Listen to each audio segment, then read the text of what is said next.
সকলকে প্রভু যীশু খ্রিস্টের পরাক্রমী নামে আরেকটি বার স্বাগত জানাই। আজকের আমাদের ভাবনার বিষয় পরিত্রাণের দিবস। 2 কোরিন্থীয় 6:2 বলে, কেননা তিনি কহেন, আমি প্রসন্নতার সময়ে তোমার প্রার্থনা শুনিলাম এবং পরিত্রাণের দিবসে তোমার সাহায্য করিলাম।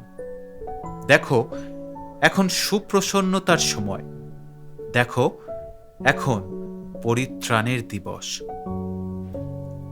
একবার প্রসিদ্ধ সুসমাচার প্রচারক D.L. মুডি কোনো এক শহরে প্রচার করতে গেছিলেন। তিনি কোনো এক হোটেলে ছিলেন এবং সেই সভার জন্য প্রস্তুতি নিচ্ছিলেন। হঠাৎ তিনি দেখলেন হোটেলের বাইরে এক বড় ভিড় এবং তার সাথে সাংবাদিকদের এক বৃহৎ লাইনও সেই ভিড়ের মধ্যে ছিল। সেইখানে সমস্ত লোকেরা খুবই উৎসাহিত দেখাচ্ছিল।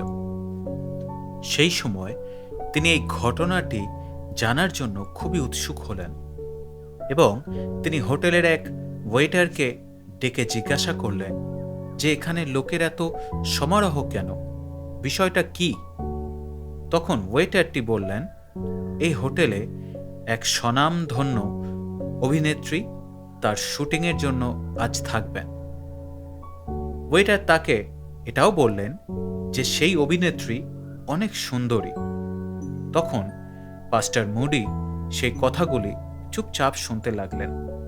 রাতে যখন তিনি প্রার্থনার মধ্যে ছিলেন, তখন পবিত্র আত্মা তাকে বললেন, তুমি সেই অভিনেত্রীর কাছে যাও এবং তাকে যীশু খ্রিস্টের বিষয়ে বলো, কারণ সেও ঈশ্বরের কন্যা, এবং তাকে বলো ঈশ্বর তাকে ভালোবাসেন। তখন পাস্টার মুডি মনে মনে সংকোচ করছিলেন এবং চিন্তা করছিলেন কিভাবে সে সেই অভিনেত্রীকে ঈশ্বরের বিষয়ে বলতে পারে। প্রার্থনার সাথে তিনি সেই অভিনেত্রীর কাছে যান এবং প্রভু যীশু খ্রিস্টের বিষয়ে সেই অভিনেত্রীকে বলতে লাগলেন। কিন্তু পরিস্থিতি বিপরীত যেতে লাগল।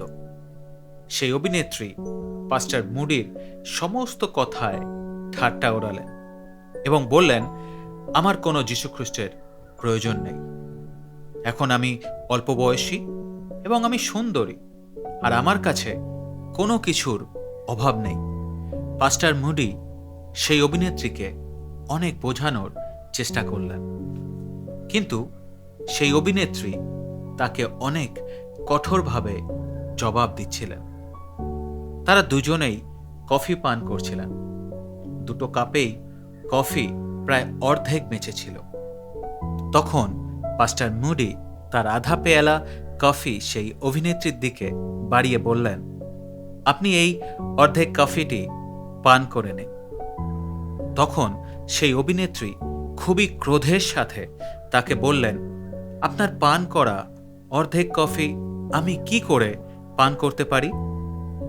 তখন পাস্টার মুডি একটু হেসে বললেন, ম্যাডাম, একদিন যখন আপনি বৃদ্ধা হয়ে যাবেন, যখন আপনার স্বাস্থ্য ও সুন্দরতা আপনার সাথ দেবে না, তখন ঈশ্বরও আপনাকে বলবেন, তুমি তোমার জীবনের আধা পেয়ালা ধন সম্পদ, রূপ ও আমোদ প্রমোদে শেষ করে দিয়েছ। এখন আমি তোমার অর্ধেক জীবনের পেয়ালাতে কেন হাত দেব? প্রিয় বন্ধুরা, আজ আপনার জন্য সুসমাচার রয়েছে। যদি আপনার জীবন সেই আধা পেয়ালার মতো হয়, তবুও প্রভু যীশু খ্রিস্ট সেটি ভরে দিতে পারে এবং আপনাকে সেই পরিস্থিতিতে গ্রহণ করতে পারেন, যাতে আপনি আনন্দের সাথে বলতে পারেন, আমার জীবনের পেয়ালা আবার উপচিয়ে পড়ছে, কেননা আজ আমার পরিত্রাণের দিবস। ঈশ্বর আপনাদের প্রত্যেককে আশীর্বাদ করুন। আমেন।